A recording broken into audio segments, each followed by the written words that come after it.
The Monroe County Legislature voted unanimously last night to pass the county's 2021 budget. The only thing missing is a signature from County Executive Adam Bello. And in a statement released today, the Office of Executive Bello said this, quote, "The county legislature approved the county budget with 2 amendments last night. The county executive is currently reviewing those amendments. He has 48 hours to review under the county charter." Ericketta Koss joining us now live from the county office building. Ericketta, you spoke with some legislators about all this. What are they saying about the possible holdup here? Well, Adam, I first want to say that I spoke to legislators from the Democratic caucus and Republican caucus, both saying the budget was an excellent one, voted unanimously, all 29 legislators. The only catch towards the end of the meeting, an amendment was introduced for a $2.5 million contingency fund that some legislators say they weren't aware of ahead of time. They say this could be the reason the budget is hitting a snag. The $2.5 million would come from the $1 billion-plus budget. It was proposed by Republican Majority Leader Steve Brew and President of Monroe County Legislature, Dr. Joe Carbone.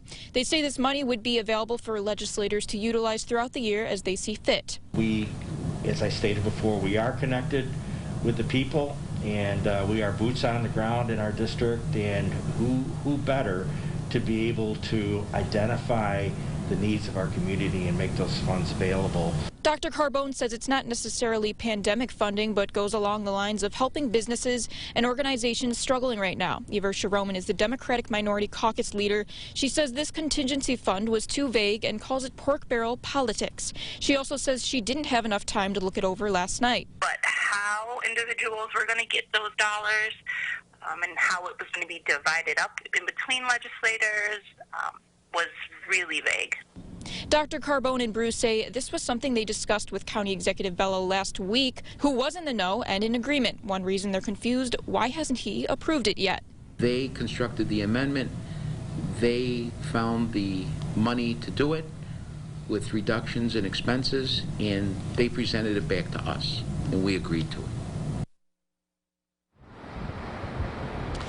And County Executive Bello has until tomorrow night at 10:30 p.m. to approve the budget. If he doesn't, it will automatically go through by default. I also want to clarify that the vote for the budget is separate than the vote for amendments, which this contingency fund is part of those amendments. Back to you, Adam.